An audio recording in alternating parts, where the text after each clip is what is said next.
बिस्मिल्लाहिर्रहमानिर्रहीम। असातिज़ा की ज़िम्मेदारियों में से आज की जो गुफ्तगू अपने असलाफ़ की तहरीरात की रोशनी में 4 बातें बहुत अहम हैं। उनमें से पहली बात है तलबा को भी जिसका आदी बनाना है और ख़ुद भी जिस बात के आदी बनना है वह है हिफ्ज़ इल्म का अहतमाम, कि हम जो पढ़ते हैं या पढ़ाते हैं उसे ख़ुद भी याद करने की कोशिश करना। हिफ्ज़ बहुत बड़ी नेमत है। दरअसल शुरू तो होना है कुरान मजीद से कि दुनिया का सबसे पहला इल्म कुरान मजीद है। दुनिया की सबसे पहली किताब कुरान मजीद है, तो हिफ्ज़ का निज़ाम तो वहीं से शुरू होना चाहिए।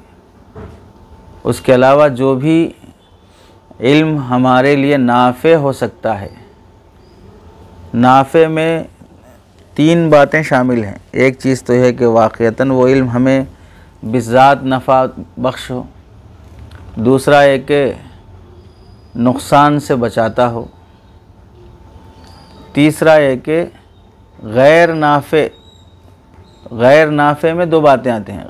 नाफ़े नहीं है लेकिन मुज़िर भी नहीं है, नाफ़े नहीं है लेकिन मुज़िर है। तो इल्म की 3 किस्में हो जाती हैं इस तरह। एक है नाफ़े, दूसरा है गैर नाफ़े, तीसरा है मुज़िर। गैर नाफ़े का मुज़िर होना ज़रूरी नहीं है, नफ़ा नहीं पहुंचा रहा लेकिन नुकसान भी नहीं पहुंचा रहा। तो गैर नाफ़े अलग चीज़ है, मुज़िर अलग चीज़ है। तो हिफ्ज़ में तीनों तरह का इल्म असातिज़ा के लिए, ताकि मुज़िर वाला, नुकसान पहुंचाने वाला इल्म इस वास्ते कि उससे बच सकें। आदमी गलत मालूमात इस वास्ते जमा करना कि सही मालूमात से इम्तियाज़ हो सके। चुनांचे आगे आएगा मौजू अहादीस पर किताबें क्यों लिखी गईं, मौजू अहादीस क्यों याद किए गए, मौजू अहादीस क्यों महफूज किए गए, क्योंकि सब गलत हैं, मनगढ़ंत बातें हैं, सब इसी वास्ते किए गए सही से इम्तियाज़ हो सके। तो हिफ्ज़ का अहतमाम ख़ुद भी करना और अपने तलबा से भी कराना, ये उस्ताद के लिए तालिब इल्मी और तदरीसी आदाब में से है। मिसाल के तौर पर हम देखते हैं हमारे अकाबिर के नमूनों में, असलाफ़ में हज़रत अल्लामा अनवर शाह कश्मीरी रहमतुल्लाहि अलैह के मुतालिक़ लिखा है कि मंजूम नज़्म की शक्ल में इल्मी मुतून के 25,000 अशार याद थे। 25,000 अशार मंजूम इल्मी मुतून के, और गैर मंजूम मुतून के अलावा थे ये जो याद थे। और इनसे पहले जो अब अकाबिरीन में से शाफ़ई तलबा और असातिज़ा में इस बात का मामूल था कि किताब अल-बहजतुल वर्दिया किताब, जिसमें इमाम इब्नुल वर्दी रहमतुल्लाह अलैह जो शाफ़ई फ़क़ीह हैं, उन्होंने इब्न यूनुस की अल-हाविज़ सग़ीर को जमा किया और उसमें उन्होंने 5,286 अशार नक़ल किए हैं। तलबा इन 5,286 अशार वाली किताब को हिफ्ज़ याद करने की कोशिश करते थे। कुरान मजीद में 6,000 आयतों से ज़ायद हैं, 5,200 से ज़ायद अशार याद कर रहे हैं बच्चे।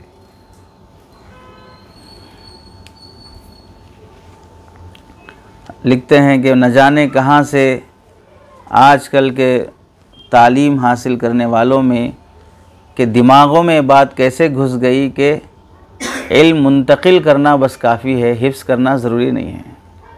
हम पढ़े हैं, आपको पढ़ा देंगे, बस हम उसे याद करना ये कोई ज़रूरी नहीं है।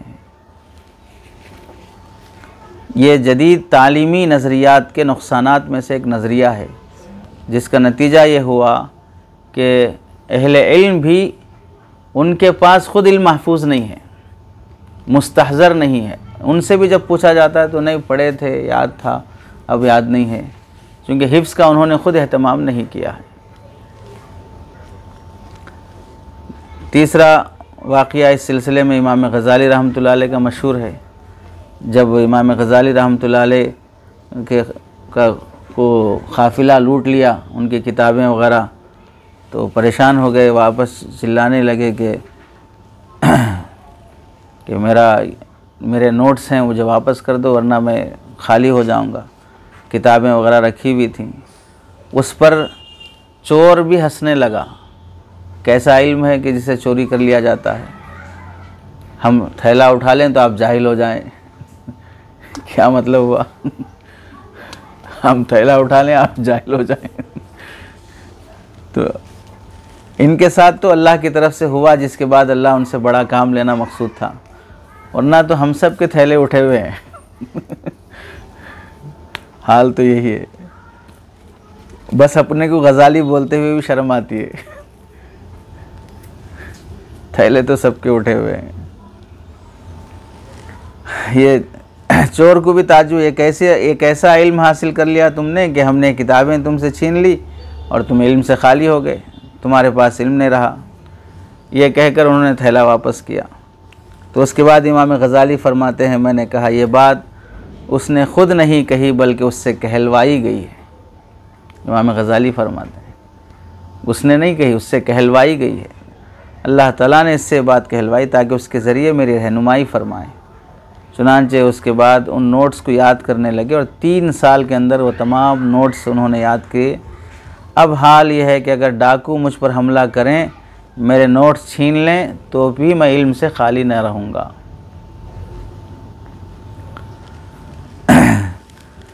हिफ्ज़ के मुतालिक़ अकाबिर उलमा के मशहूर मलफूज़ात हैं। 1-2 उनमें से हैं, मन हफ़िज़ल मुतून नालल फ़ुनून, मन हफ़िज़ल मुतून नालल फ़ुनून, जिसने मुतून को हिफ्ज़ कर लिया उसने फ़ुनून को हासिल कर लिया।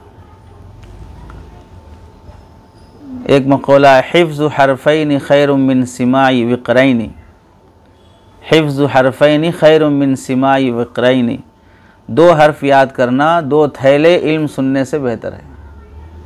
2 हर्फ याद कर लेना 2 थैले इल्म सुनने से बेहतर है। व फ़हमु हरफ़ैनि खैरुम मिन हिफ़्ज़ि विक़रैनि, 2 हर्फ समझ लेना 2 थैले याद करने से बेहतर है। इससे फ़हम की अहमियत मालूम होती है। और अजीब बात आगे की देखिए, व हर्फ़ुन फ़ी क़ल्बिका खैरुम मिन अल्फ़िन फ़ी कुतुबिक, व हर्फ़ुन फ़ी क़ल्बिक खैरुम मिन अल्फ़िन फ़ी कुतुबिक, तुम्हारे किताबों में जो 1000 बातें लिखी हुई हैं उससे वो 1 हर्फ बेहतर है जो तुम्हारे दिल में है। हर्फ़ुन फ़ी क़ल्बिक खैरुम मिन अल्फ़िन फ़ी कुतुबिक।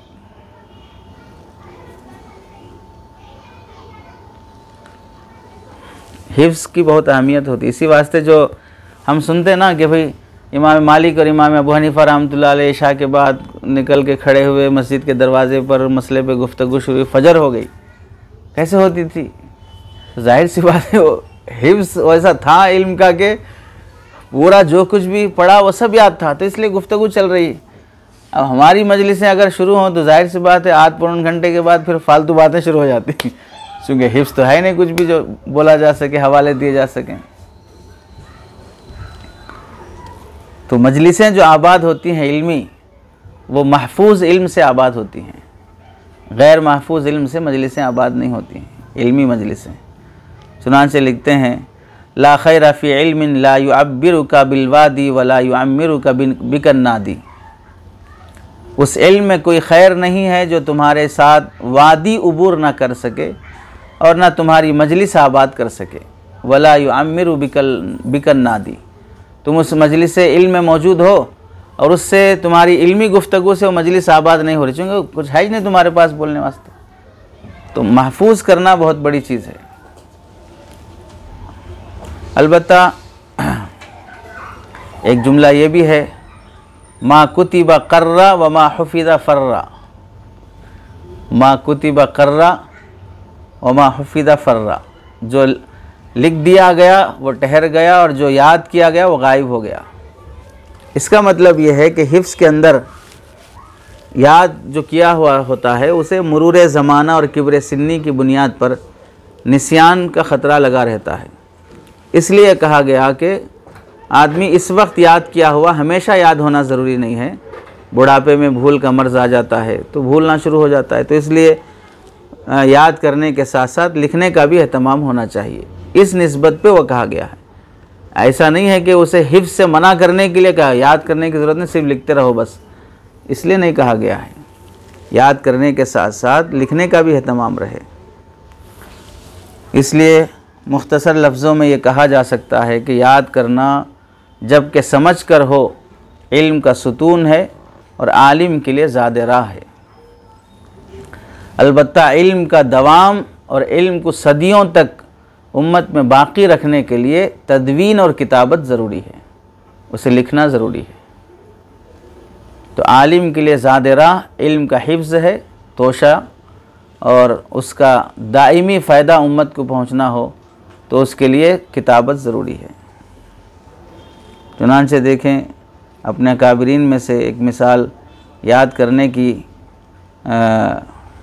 मुफ्ती हलब शहर के मुफ्ती हकीम डॉक्टर शेख इब्राहिम सल्कीनी रहमतुल्लाह अलैह बयान करते हैं कि उनके दादा शेख इब्राहिम सल्कीनी इन्हें नहव की जो किताब है अल्फिया इब्न मालिक ज़ुबानी हिफ्ज़ कराते थे, जबकि दादा की उम्र 90 साल है और बच्चे पोते की उम्र 10वीं साल है। 10वें साल में अल्फिया इब्न मालिक हिफ्ज़ करा रहे हैं।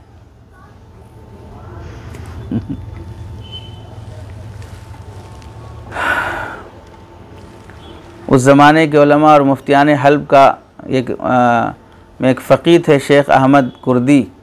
उनके पास जब कोई मुस्तफ़ती जाता तो देखता कि वो तन्हा बैठे हुए हैं और अपने महफूज़ात में अल्फिया इब्न मालिक याद कर रहे हैं, यानी वक्त के मुफ्ती हैं, लेकिन उनका भी हिफ्ज़ चल रहा है इल्म को महफूज करने का।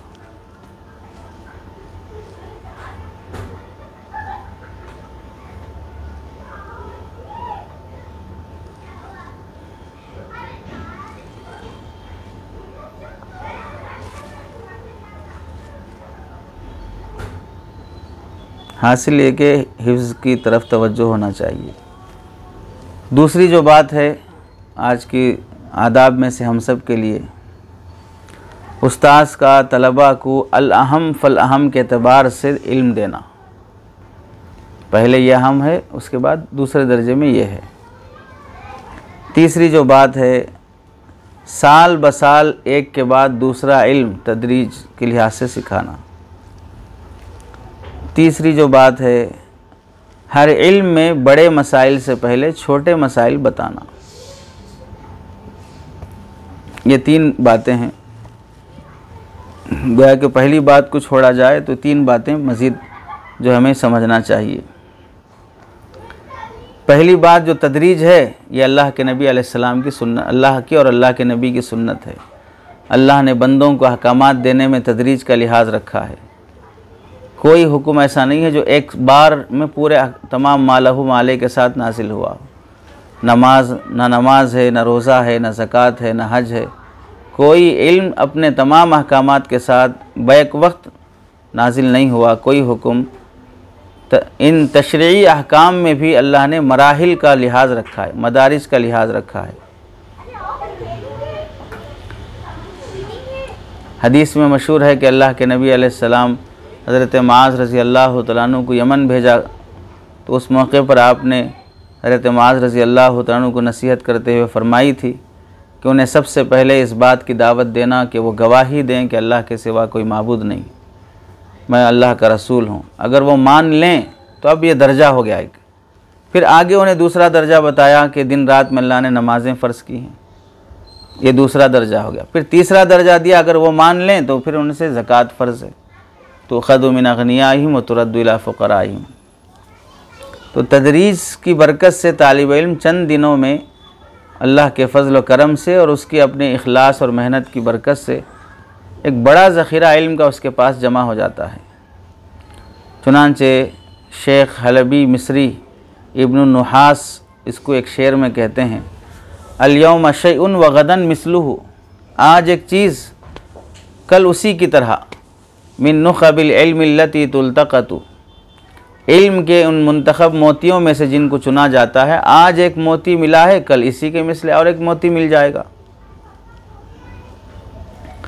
युहस्सिलुल मरउ बिहा हिकमतन व इन्नमा सैलु इज्तिमाउन नुक़तु। आदमी इन्हीं मोतियों के ज़रिए से हिकमत हासिल कर लेता है। यकीनन क़तरों के इज्तिमा से ही सैलाब बनता है, क़तरे क़तरे से ही सैलाब होता है। तो तदरीज इल्म का बेहतरीन रास्ता है हुसूल इल्म में। चुनांचे एक बड़ी मिसाल हम सब के लिए इमाम अबू हनीफ़ा रहमतुल्लाहि अलैह की है। जब वो अपने शेख और अपने उस्ताद हम्माद बिन अबी सुलेमान रहमतुल्लाह अलैह के पास सीखने के लिए गए, तो हम्माद बिन अबी सुलेमान ने उन्हें नसीहत फरमाई, तुम रोज़ाना सिर्फ़ 3 मसले याद किया करो, इससे ज़्यादा मत याद करना, यहाँ तक कि तुम्हें इल्म की कुछ बातें ख़ुद से समझ में आने लगें, उस वक्त तक रोज़ाना 3 ही मसले याद करो। नाज इमाम साहब ने ऐसा ही किया और हल्का पकड़े रहे। एक वक्त आया कि वो ख़ुद फ़क़ीह बन गए और उनसे लोग मसले मालूम करने लगे। रोज़ाना 3 मसले। आज भी हमारी ज़िंदगी का एक बहुत बड़ा अहम हिस्सा यही है, हमारे पास भी रोज़ाना एक आयत समझ के पढ़ने के वास्ते टाइम है, और अगर महीना भर एक एक आयत भी समझ के पढ़ने हम तैयार हो गए, 30 आयतें एक महीने में पढ़ सकते हैं, 300 आयतें साल भर में हो जा सकती हैं। लेकिन बंदा 24 घंटे में एक आयत भी कलामुल्लाह की समझना नहीं चाहता है, जिसकी वजह से ज़िंदगी गुजर जाती है, कुरान समझे बग़ैर मर जाता है।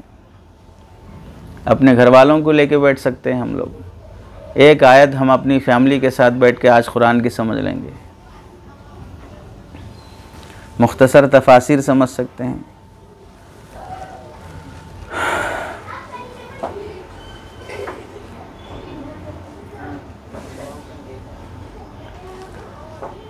तो पहली चीज़ है इल्म हासिल करने के इन आदाब में से अल अहम फल अहम का लिहाज रखना। अल अहम फल अहम में बुनियादी बात यह होती है, उलूम तो सब के सब बेहतर हैं, सब के सब खैर और अफजल वाले हैं, लेकिन हर इल्म के कुछ अवाइल होते हैं और उनके कुछ अवाखिर होते हैं। हर इल्म के कुछ मदखल होते हैं जहाँ से दाखिल होना होता है, फिर उन इल्म के हक़ाइक़ होते हैं जहाँ पहुँच के हमें रुकना होता है। अगर कोई आदमी इल्म के हक़ाइक़ तक पहुँचना चाहता है, उनके अवाखिर तक पहुँचना चाहता है, तो उसे चाहिए कि दरवाज़े से दाखिल हो, मदखल से दाखिल हो, अवाइल को हासिल करे। इसके बग़ैर अगर इस पे तवज्जो नहीं देगा तो ना वह हक़ाइक़ तक पहुँच पाएगा। बुनियाद रखे बग़ैर कोई इमारत तामीर नहीं हो सकती है, और बग़ैर दरख्त लगाए हुए कोई फल हाथ आता नहीं। तो बुनियादी जो तालीम हम सब को सीखना चाहिए और बच्चों को सिखाना चाहिए, उसमें किसी भी तरह की कोताही ना हो, इसी पर इमारतें खड़ी होने वाली हैं। तो जो इब्तदाई दरसगाहें हैं बच्चों की, उनमें पढ़ाई जाने वाली किताबों को मामूली समझ लेना, लाइट ले लेना।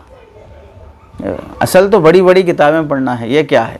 असल तो बड़ी बड़ी किताबें पढ़ना है। सर्फ क्या है, नहव क्या है, फ़लाँ क्या है, उर्दू क्या है, इसको भी अगर लाइट ले लेंगे तो जाहिर सी बात है बुखारी शरीफ में जाके आप अंग्रेज़ी में थोड़ी पढ़ाएंगे या अरबी में पढ़ाएंगे, कि आप यहाँ बैठे उर्दू को लाइट ले ले रहे हैं।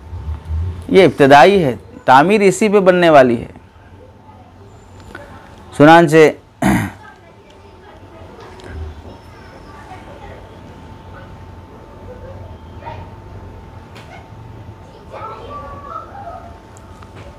इमाम मावरदी रहमतुल्लाहि अलैह तशबीह देते हुए जो अभी जुमला सुनाया गया, बग़ैर दरख्त बोए फल हाथ आता नहीं, इससे तशबीह देते हुए फरमाते हैं कि इब्तदाई इल्म और अवाइल वाला इल्म सीखे बग़ैर आदमी को अवाखिर का इल्म हासिल होता नहीं है। क्या बेहतरीन बात फरमाते हैं। हमारे ज़माने में कितने ऐसे नाम निहाद अहले इल्म हैं, अल मुतशब्बिअ बिमा लम युअता, जिन्हें कुछ हासिल नहीं है फिर भी उससे पेट भरा जाहिर करते हैं। जिसने खाया नहीं है वो भी अपने पेट पे हाथ फिरा रहा है। जो अपने फ़न में कुछ सीखा नहीं है वो अपने उस फ़न का इमाम बता रहा अपने आप को।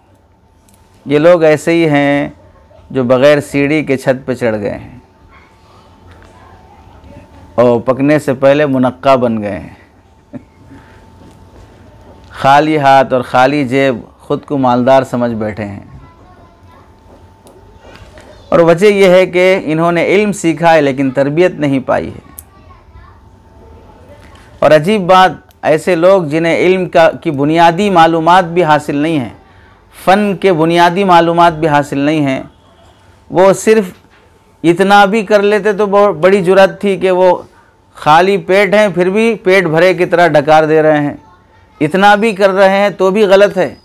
लेकिन मज़ीद ये इस हिमाकत पर इक्तफ़ा करने के, राज़ी रहने के बजाय कुछ आगे बढ़कर वो फ़न के माहिरीन, मुहद्दिसीन, उसूलियीन और फ़ुक़हा व मुज्तहिदीन पर उंगलियां उठाने लगे।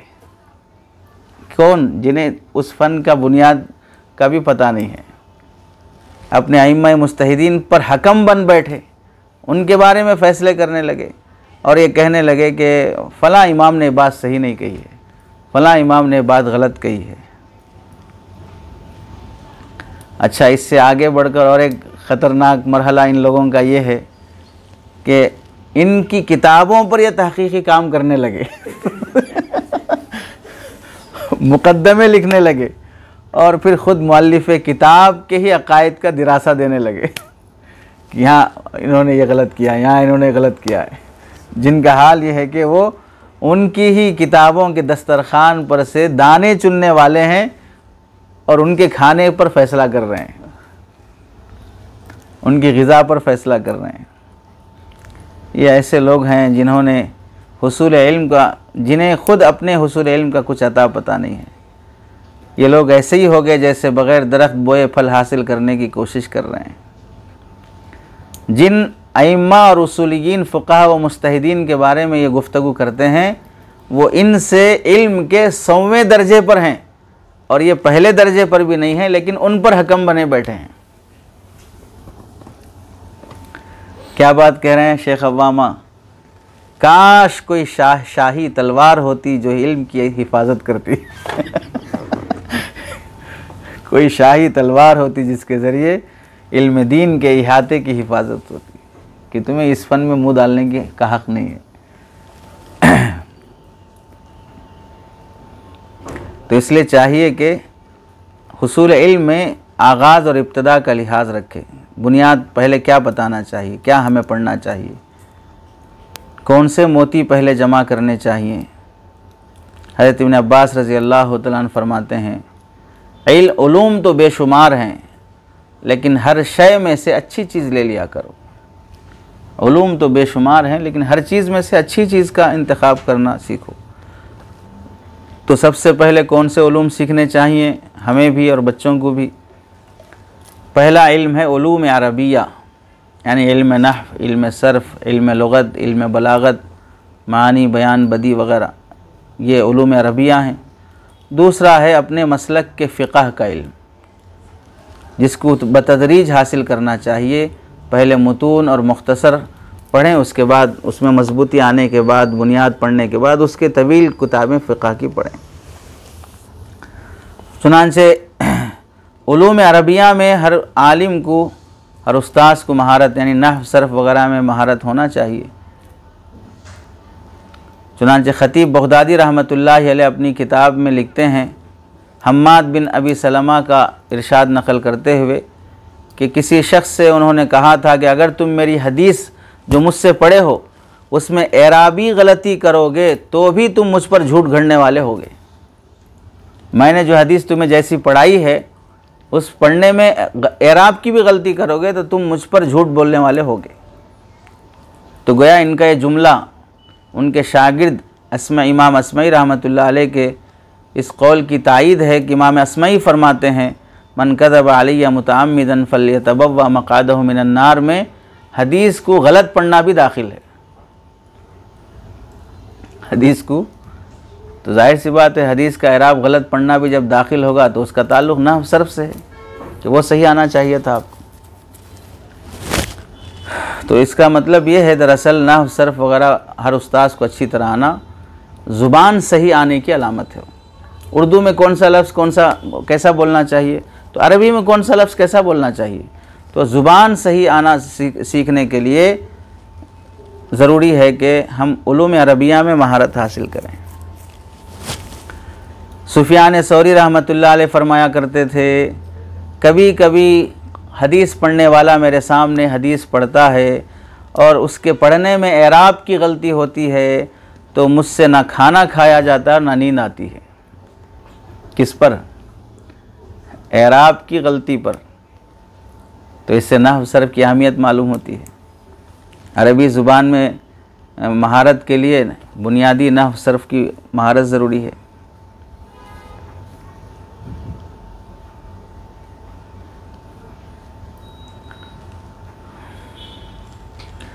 दूसरा जो फ़न है जिसे हमें सीखना चाहिए, फ़िक़्ह। ये तो आईन इस्लाम है फ़िक़्ह। हर मुसलमान इसका मोहताज है। फ़िक़्ह में मदारिज हैं, इबादात हैं, मामलात हैं। उसी लिहाज से ख़तीब बगदादी रहमतुल्लाह अलैह ने इमाम अहमद बिन हम्बल के जलील क़द्र शागिर्द इमाम इब्राहिम हरबी से नक़ल किया, फरमाते हैं जिसने अरबी ज़ुबान पर दस्तरस्त हासिल किए बग़ैर फ़िक़्ह के अंदर गुफ्तगू की, उसने कोताह ज़ुबान से गुफ्तगू की। तो पहले नहव सर्फ़ आना चाहिए, फिर फ़िक़्ह की तरफ तवज्जो होना चाहिए।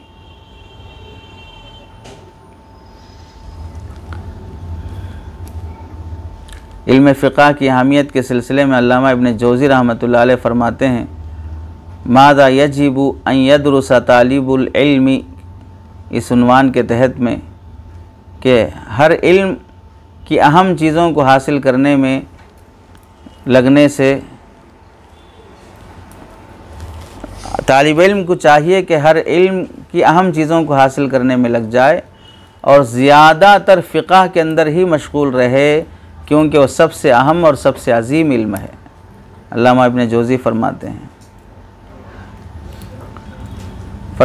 एक आलिम तालिब इल्म के लिए इतना नहव हासिल करना ज़रूरी है जिससे वह अपनी ज़ुबान को दुरुस्त कर सके, और अपनी ज़ुबान से इतनी वाक़िफ़ियत ज़रूरी है जितनी आमतन इस्तेमाल होती है। और फ़िक़्ह तो तमाम उलूम की असल है। उसे समझने के लिए बुनियादी नहव सर्फ़ के बग़ैर फ़िक़्ह कैसे हल करोगे?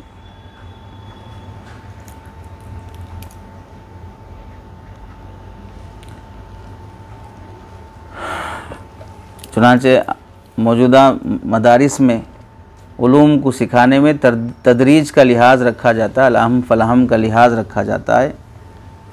तो इसी तरह तदरीजन इल्म हासिल करने की बरकत से, साल ब साल बढ़ता रहने की बरकत से तालिब इल्म को इस बात का इख्तियार रहता है कि एक निज़ाम जो बनाया गया उसमें अभी इस उम्र में ये पढ़ लो, इस उम्र में ये पढ़ लो। उसके बाद जब फ़रागत होती है तो उसे इख्तियार रहता है कि चाहे वो जिस फ़न में महारत हासिल करना चाहे हासिल कर सके, मुतखस्सिस बनना चाहे बन सके। मैदान वसी है, लेकिन बुनियादी इल्म में तदरीज का लिहाज, तमाम फ़नून की बुनियादी बातों को पढ़ना, चूँकि हर इल्म दूसरे इल्म के लिए ज़रूरी होता है। एक ही इल्म सीख लेना काफ़ी नहीं होता। तमाम उलूम में मजबूती और गिरफ्त लाने के लिए हर इल्म के बुनियादी, हर फ़न के बुनियादी बातों से वाक़िफ़ियत ज़रूरी है।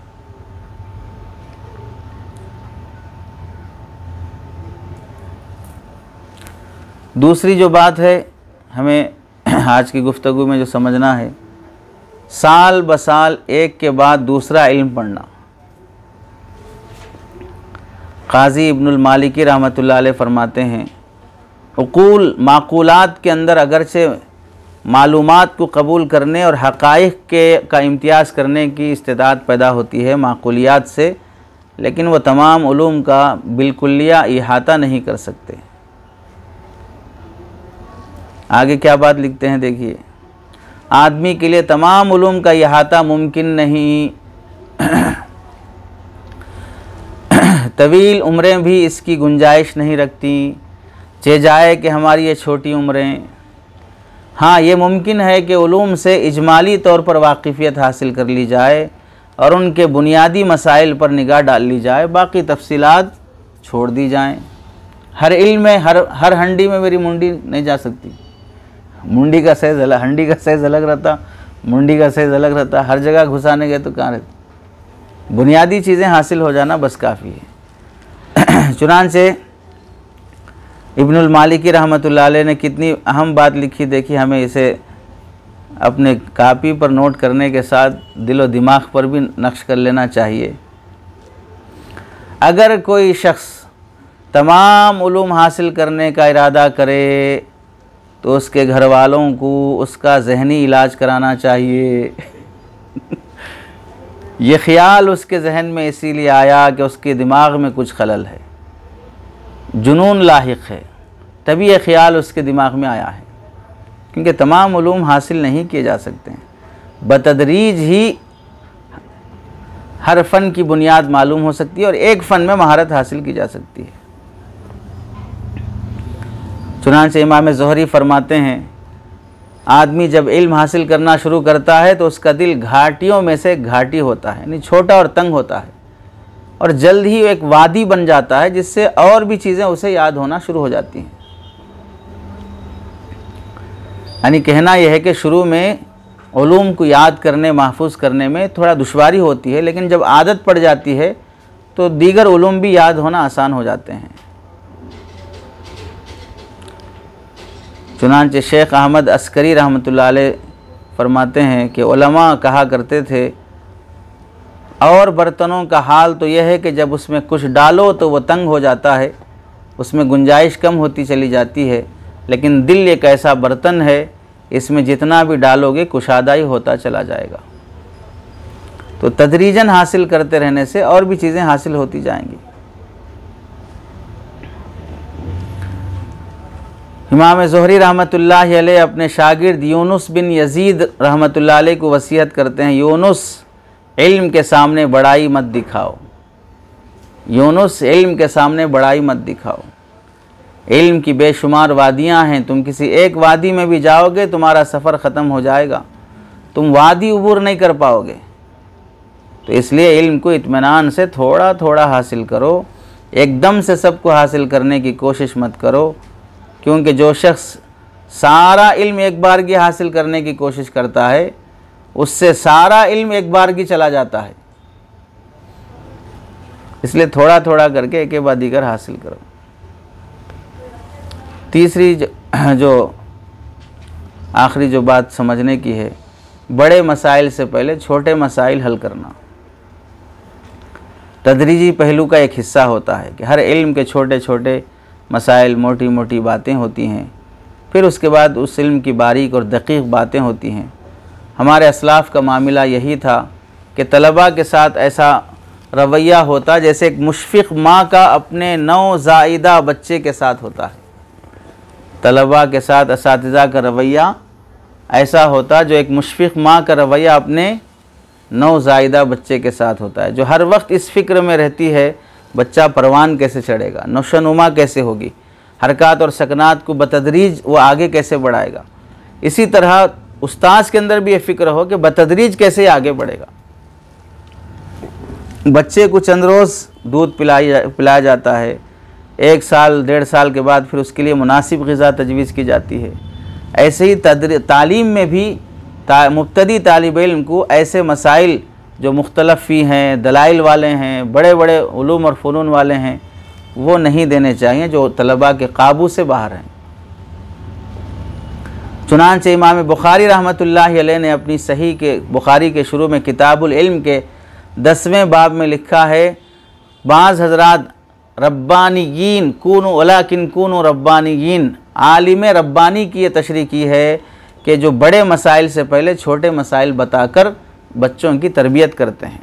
चूँकि रब्बानी होना रब से मुश्तक़ है और रब तरबियत से मुश्तक़ है, और तरबियत का मतलब है जिस चीज़ की जिस वक्त ज़रूरत है आहिस्ता आहिस्ता बतदरीज कमाल तक पहुँचाना, आहिस्ता आहिस्ता बतदरीज कमाल तक पहुँचाना। तो उस्ताद भी मुरब्बी तब बनेगा कि वो बतदरीज थोड़ा थोड़ा इल्म देता हो, यहाँ तक कि बइज़्न इलाही दर्जे कमाल तक तालिब इल्म पहुँच जाए। हमारे लिए इमाम शातिबी रहमतुल्लाह अलैह का यह मलफूज़ हमें नोट कर लेना चाहिए कि उस्ताद की जानी हुई हर सही बात तालिब इल्म तक पहुँचाना ज़रूरी नहीं होती है। आपको जो जो मालूम है सब उड़ेल दे रहे, उन्हें इबारत का कौन सा मतलब समझ में नहीं आ रहा, किस जुमले का कौन सी तशरीह समझ में नहीं आ रही, किस आयत की कौन सी तफसीर समझ में नहीं आ रही, लेकिन पूरे गिनाते जा रहे, इन्होंने ये कहा, उन्होंने ये कहा, उन्होंने कहा। तालिब में बोल रहा आपने क्या कहा नहीं समझ में आया हमारे सबने क्या कहा वो तो ठीक है, आपने क्या कहा हमको समझ में नहीं आया।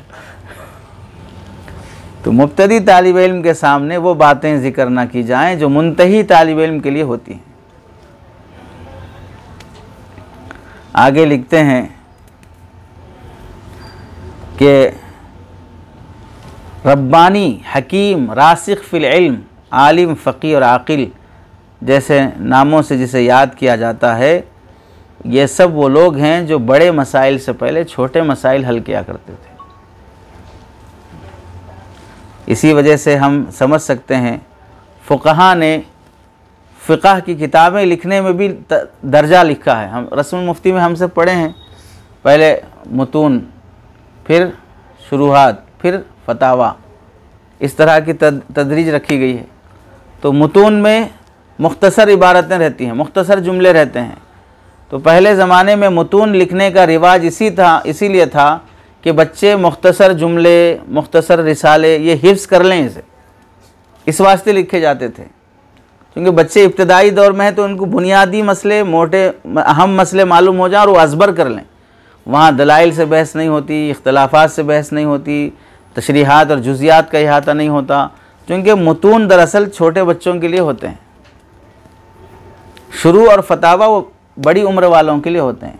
ये लिहाज रख कर लिखे गए, लेकिन इस तदरीज की तरतीब के नावाकिफ़ लोगों ने यह समझा कि ये छोटी किताबें हैं, बड़ी बड़ी किताबें पढ़ना चाहिए इनमें दलाइल नहीं है, इनमें जुज़ियात नहीं है, इनमें इख्तलाफात नहीं है, बच्चों को वो चीज़ें भी आए तो बहुत फ़ायदा होता। ये तदरीज के नावाकिफ़ लोगों ने समझा, और जब वहाँ पहुँचकर उन्होंने छोटे बच्चों को वो किताबें पढ़ाना शुरू की जो इख्तलाफात वाली और मुंतही तलबा के लिए थी, तो वहाँ उन्हें एहसास हुआ कि नहीं, वही किताबें बेहतर हैं। फिर वापस लौट के आए।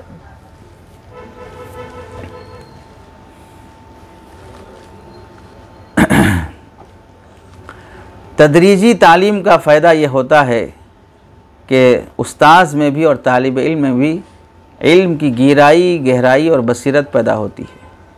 और जब यह इल्म तसलसल के साथ किसी उस्ताद की निगरानी में हासिल किया जाता है, तो फिर एक वक्त आता है कि यही तालिब इल्म आलिम मुतबहिर बन जाता है।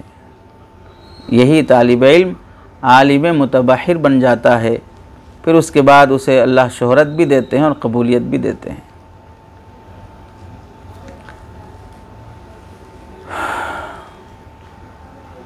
तदरीजी अल्हम फ़लहम, पहले छोटी बातें बाद में बड़ी बातों में इस बात का भी दखल है कि शुज़ूज़ और तफर्रुदात का इल्म बच्चों को न दिया जाए, और ना ख़ुद आलिम दीन और उस्ताद अपने मुतून और जमहूर के मसाइल को पढ़ने से पहले उन किताबों का मुताला करें। चुनांचे शेख अव्वामा लिखते हैं, अगर कोई आदमी सबसे पहले सुबुलुस सलाम किताब पढ़े, फिर उसके बाद नैलुल अवतार पढ़े, फिर उसके बाद अल मुहल्ला पढ़ेगा, तो वो ज़हनी लिहाज से अकाबिरीन का गुस्ताख और फ़ुक़हा के हक़ में बेअदब बन जाएगा। वजह क्या है? वजह यही है कि जब वो अल मुहल्ला पढ़ेगा तो चूँकि असल मसादिर किताब क्या हैं, असल माखिज़ क्या हैं, तदरीज क्या होनी चाहिए, उससे वाकिफ़ नहीं है, तो अल मुहल्ला किताब में मुखालिफिन का अदब एहतराम रखे बग़ैर खूब उनको लताड़ा गया है। तो फिर जाहिर सी बात इसके अंदर भी वो मिजाज आएगा कि मुखालिफ की बेहतरामी इसके अंदर आना शुरू हो जाएगी। और ऐसे ही अल मुहल्ला किताब अगर पढ़ेगा तदरीज से के बग़ैर, तो चारों इमामों की जो तनक़ीस उसमें की गई है, उस लिहाज से ये शख्स उस किताब को पढ़ने के बाद सिर्फ 4 नहीं 40 अइम्मा और भी होते तो उनकी भी तनख़ीस करता है, उनकी भी हक़ में कोताही करता। और उसके बाद वो जब नैलुल अवतार पढ़ेगा तो फिर उसके बाद इजमाए उम्मत पर जो लान तान उसमें किया गया है, तो ये भी उसके शाज़ और नादिर अक़वाल को इख्तियार करते हुए, मुतून और जमहूर के अक़वाल से हटते हुए अपना भी एक मसलक कायम करने का फ़िक्र पैदा कर लेगा। तो इब्तिदाई मसाइल में पहले अहम, फिर उसके बाद जो तदरीज का लिहाज रखना है, इस पे हज़रत इब्न अब्बास रज़ी अल्लाह तआला अन्हु का वाक़या बहुत मशहूर है कि अल-खुसूमतु फ़िल कुरान, ये मुसन्नफ़ इब्न अबी शैबा, मुसन्नफ़ इब्न अब्दुर रज़्ज़ाक़ का हिस्सा है। इसमें लिखा है कि हज़रत उमर रज़ी अल्लाह तआला अन्हु के पास एक साहिब आए और कहने लगे, हमारे इलाक़े में हमारे इलाक़े के लोग बहुत ज़्यादा कुरान मजीद मुख्तलिफ़ तरीक़ों से पढ़ने में आगे बढ़ रहे हैं। हज़रत इब्न अब्बास रज़ी अल्लाह तआला ने फरमाया कि यह तरीक़ा बहुत गलत है, इससे बहुत नुकसान पहुँचेगा। कुरान को मुख्तलिफ़ तरीक़ों से पढ़ने में तदरीज का लिहाज रखना चाहिए। पहले एक तरीक़ा मुकम्मल सीखो, फिर दूसरे तरीक़े पे आओ, फिर तीसरे तरीक़े पे आओ, इस तरह तदरीजन तुरुक़ सीखते जाओ। हर कोई मुख्तलिफ़ तरीक़े से एक साथ आगे बढ़ रहा है, इससे बहुत नुकसान होगा। हज़रत उमर रज़ी अल्लाह तआला ये सुनकर नाराज़ हुए और हज़रत इब्न अब्बास से फरमाया, आप खामोश रह जाओ। तो इस हज़रत उमर की तंबीह से तकलीफ़ हुई और मायूसी और गम की कैफियत हो गई। घर आए, घर वालों ने समझा बीमार हैं, इयादत के लिए आए। दरअसल हज़रत उमर के डांटने से तबीयत यह हो गई थी। फिर हज़रत उमर रज़ी अल्लाह तआला बुलाए, बुलाकर पूछा कि तुमने जुमला क्यों कहा कि इस तरह इल्म सीखने से नुकसान होता है। तो इब्न अब्बास रज़ी अल्लाह तआला ने फरमाया, जब लोग तेज़ी से मुख्तलिफ़ तुरुक़ सीखते जाते हैं तो हर सीखने वाला अपने उस सीखे हुए तरीक़े में मजबूती लाए बग़ैर दूसरे तरीक़े में जाता है, तो इल्म एक तो मुज़महिल रह जाता, मजबूत नहीं रहता।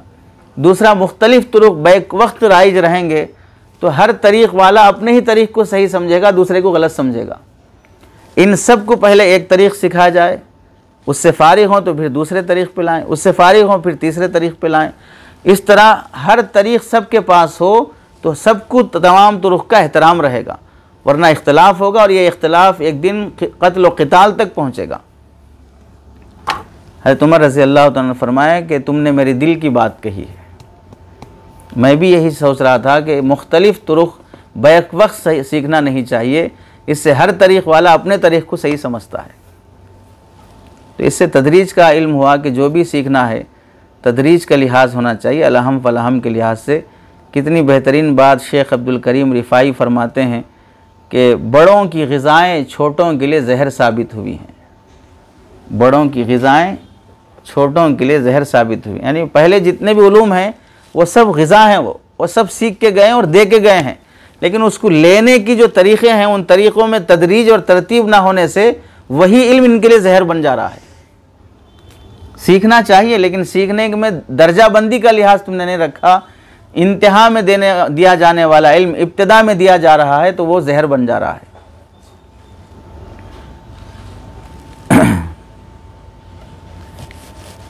अच्छा, हम जैसे लोगों के लिए देखिए सबक आमोज़ वाक़िया, शेख अब्दुल हकीम अफ़गानी रहमतुल्लाह अलैह से शेख मोहम्मद सईद दिमिश्की रहमतुल्लाह अलैह उसूल फ़िक़ह पढ़ते थे। तो उन्होंने झट से पूछा, ये उसूल फ़िक़ह इल्म पढ़ने से क्या फ़ायदा होगा? तो शेख ने कहा, इसका फ़ायदा उसूल फ़िक़ह पढ़ने से तालिब इल्म के अंदर इज्तिहाद की सलाहियत पैदा होगी। तो तालिब इल्म शेख सईद दिमिश्की रहमतुल्लाह अलैह ने कहा, लोग कहते हैं कि इज्तिहाद का दरवाज़ा बंद हो गया है। तो शेख अब्दुल हकीम अफ़गानी रहमतुल्लाह अलैह ने इस्तिफ़ाम इनकारी के तौर पे पूछा, किसने बंद किया? इज्तिहाद का दरवाज़ा किसने बंद किया है? और उसके बाद का जो बात है वो हमारे लिए है कि हाँ, तुम्हारे यहाँ तो नूरुल इज़ा पढ़कर भी लोग इज्तिहाद का दावा करते हैं।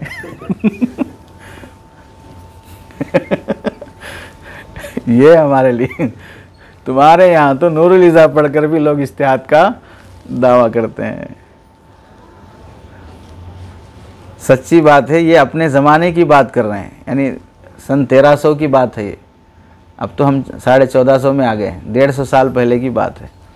अब इस ज़माने में अगर वो देखते, तुम्हारे यहाँ तो बेहश्ती समर पढ़ के भी इज्तिहाद का दावा करते हैं। तालीमुल इस्लाम पढ़कर भी इज्तिहाद का दावा करते हैं। इज्तिहाद के दावे की जुरत पर ही इक्तफा नहीं करते, बल्कि हकीकी मुज्तहिदीन की शान में तनकीस भी करने लगते हैं। नूरुल इज़ा पढ़ के, बेहश्ती समर पढ़ के। सच्ची बात यह है कि इल्म की आड़ में यह सलफ़ सालिहीन पर तान व तशनी करते हैं।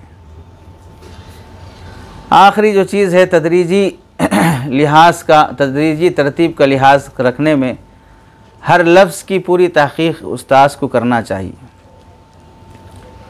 कोई लुग़वी तौर पर कोई किसी कलिमे की सरफ़ी नहवी तहक़ीक़ हो, फ़िक़ा या उसूल फ़िक़ा वग़ैरह की कोई इस्तिलाह हो, तो उसके असल मसादिर से रुजू करते हुए, कोई अलम कोई नाम हो तो उसका सही एराब ज़ब्त करते हुए सही तलफ़्फ़ुज़ से तालिब इल्म को पढ़ाना चाहिए।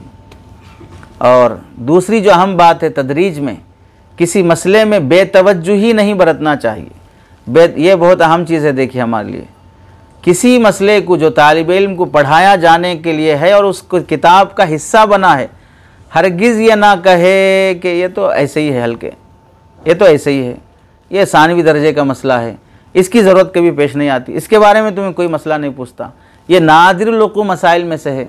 इस तरह कह के पढ़ाए जाने वाले मसाइल में टाल मटोल वाली बात ना कहे और उस मसले की हैसियत को ना घटाए, बल्कि दरसी किताब में आने वाले हर मसले को अच्छी तरह समझाए, हल करे, कोई किस्म का इश्तिबा उसमें और एहतमाल उसमें बाकी ना रहे, और ये कहे कि इंशाअल्लाह इस मसले से मुस्तक़बिल में फ़ायदा होगा, अब समझ में नहीं आएगा तो आगे चल के इस मसले से तुम्हें फ़ायदा होगा। तो इससे जहन और तबीयत में तालिब इल्म को सफाई नसीब होती है और ये समझता है कि जो कुछ भी मैं पढ़ रहा हूँ ये फ़ायदे की चीज़ है, मुझे काम आने वाली चीज़ है।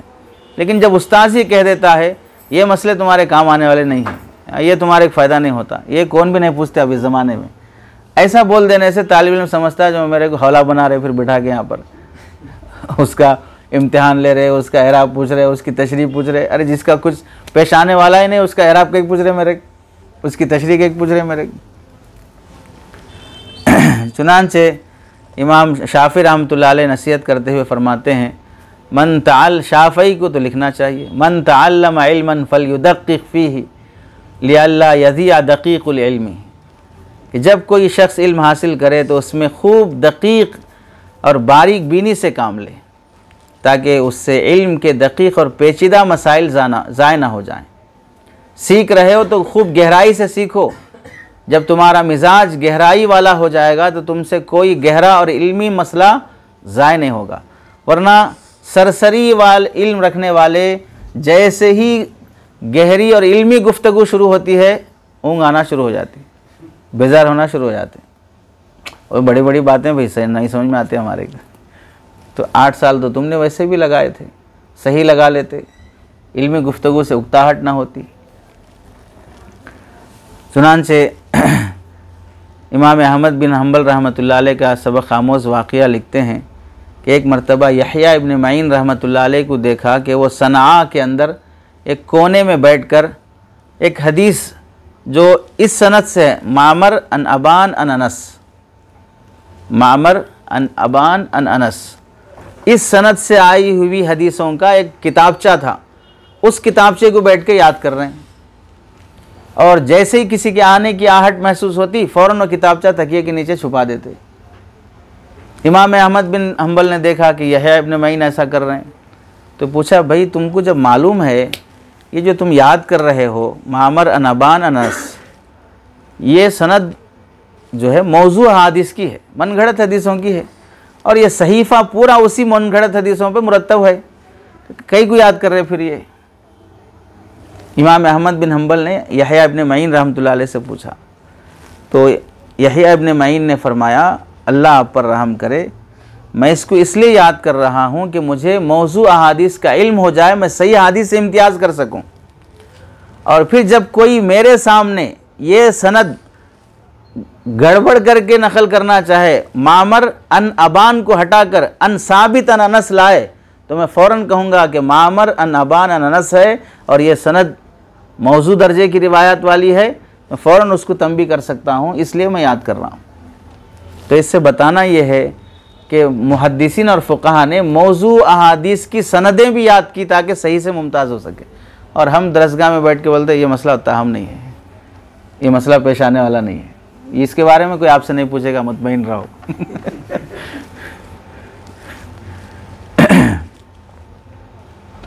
चुनांचे इसाक इब्न राहवई रहमतुल्लाह अलैह फरमाते हैं, मुझे 1,00,000 हदीसों का इस तरह इल्म है जैसा मैं उन हदीसों को अपनी आंखों के सामने देख रहा हूँ।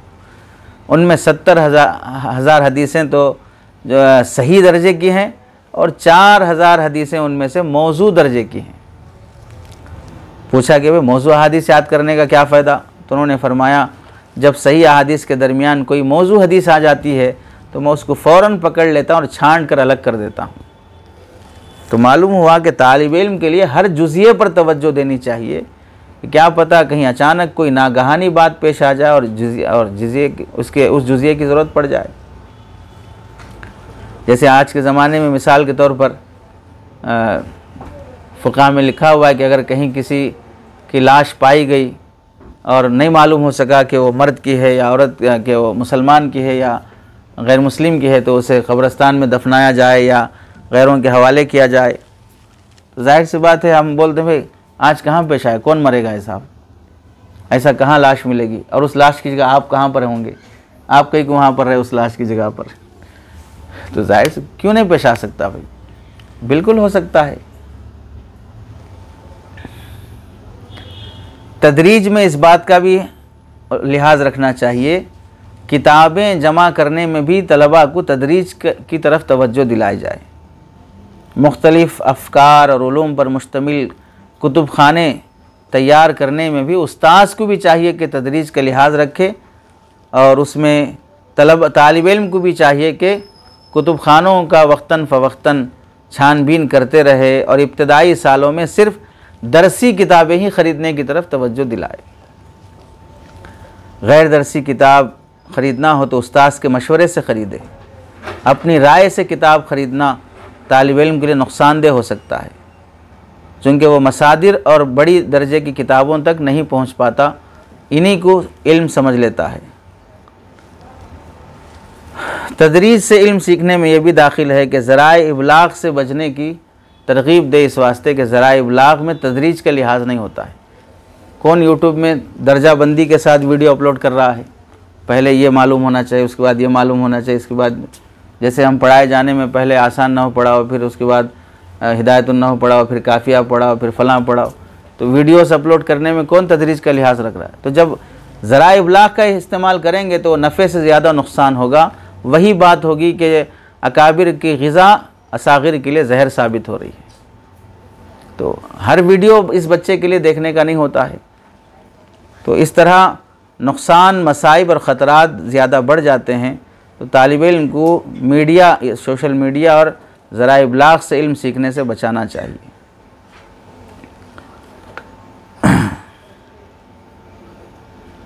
और तालिब इल्म के लिए दरसी किताबें हर तालिब इल्म के पास रहने का एहतमाम होना चाहिए। अफसोस की बात देखिए, आज भी हमारे लिए बहुत इबरत की बात है ये, आपको फ़िक़ह पढ़ाया गया अपने अपने फ़िक़ह के मज़बूत दर्जे की किताबों से, तभी उसे दरस निज़ामी का हिस्सा बनाया गया। लेकिन अफसोस यह है कि जब भी उस तालिब इल्म को आलिम बनने के बाद मसला पूछा जाता है तो वो उस फ़िक़ह की पढ़ी हुई किताब उठा के नहीं देखता, दूसरों की लिखी उठा के देखता है। नहीं समझे? भाई आपको हिदायत पढ़ा गया है, मसला पूछा गया तो आपको हिदायत उठा के देखना चाहिए था। आप तो साल भर पढ़े हैं उसको, दूसरे की लिखी हुई किताब तो साल भर नहीं पढ़ सके आप। क्या वजह है? पढ़ी हुई किताब का आप हवाला क्यों नहीं दे सक रहे हैं? क्यों उसे उठा के उसमें मसला तलाश क्यों नहीं कर पा रहे हैं? लिखते हैं कि दरसियात से उनसियत ना होना, दरसियात की किताबों को अहमियत ना देना, इस वजह से कई तरह तालिब इल्म ऐसे हैं, कई उलमा ऐसे हैं जिनके पास अगर कोई लफ्ज़ आ जाए, उस लफ्ज़ की तहक़ीक़ के लिए उनके पास लुग़त की किताब भी नहीं होती है। समझे? शेख अब्बास लिख रहे हैं उस लफ्ज़ की किताब के लिए, तहक़ीक़ के लिए उनके पास लुग़त की भी किताब नहीं होती है। तो अब ये है जो फ़ुक़हाए अरबा और अइम्मा के हकम बने बैठे हैं, जो उन पर फैसला कर रहे हैं कि इन्होंने क्या सही किया, क्या गलत किया। इसलिए तदरीज में इन बातों का भी लिहाज होना चाहिए। जाहिर सी बात है, ये बातें जहाँ तालिब इल्मों को बताना है उनमें से ये बातें सब हमारे लिए भी बहुत ज़रूरी हैं कि भाई हम भी तालिब इल्म ही हैं, हमें भी इन चीज़ों का लिहाज रखना चाहिए। जो बातें हमें पढ़ने के ज़माने में हासिल ना हो सकें वो इस ज़माने में हासिल हो रही हैं, और ये वक्त वो है जिसमें हम ये चीज़ें हासिल कर सकते हैं, अपने पास इन बातों का लिहाज रखा जा सकता है। अल्लाह हम सब को अमल की तौफीक नसीब फरमाए।